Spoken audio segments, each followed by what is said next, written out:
বদহজম হলে যা খাবেন। ভালো খাওয়া দাওয়া করলে বদহজম হয়, ঢেকুর ওঠে, পেট ফাঁপে। কারো আবার এই সমস্যা নিত্য নৈমিত্তিক। যাদের বদহজম শক্তি একটু গোলমেলে তারা কি খাবেন? এটা আসলে নির্ভর করে এক একজনের খাদ্যাভ্যাসের ওপর। ঠিক কোন ধরনের খাবারে সমস্যা বাড়ে তা নিশ্চিত করতে হবে।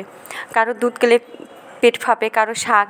যে খাবারে সমস্যা হয় তা এড়িয়ে যাওয়াই ভালো। এমনিতে উচ্চ তেল চর্বিযুক্ত খাবার, ভাজা পোড়া খাবার হজম করতে সমস্যা হয়। উচ্চ আমিষ যেমন লাল মাংস হজম প্রক্রিয়াও জটিল। চকলেট, ক্যাফেইন ইত্যাদি হজমের জন্য খারাপ। এই বিষয়গুলো লক্ষ্য রাখুন। এবার বেছে নিন নিজের জন্য উপযুক্ত খাবার। আঁশযুক্ত খাবার খেলে কোষ্ঠ পরিষ্কার হয়, ফলে পেট ফাঁপা ভাবটা কমে। লাল চালের ভাত, ভুট্টার তৈরি খাবার বা ওটমিল, ডাল ইত্যাদি আঁশযুক্ত খাবার। অন্ত্রে উপকারী ব্যাকটেরিয়া হজম শক্তি বাড়াতে সাহায্য করে।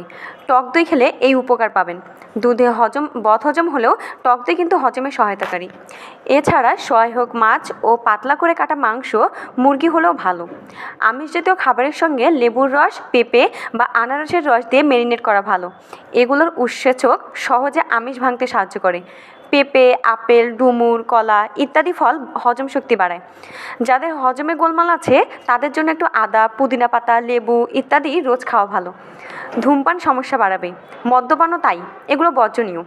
এছাড়া পরিমাণ মতো পানি পান করুন, সময় মেনে চলুন, খাওয়ার পরপরই শুয়ে পড়বেন না। এছাড়া বেশি রাত করে খাবেন না, একসঙ্গে প্রচুর পরিমাণে খাবেন না। এই অভ্যাসগুলো বদহজম বাড়াবে।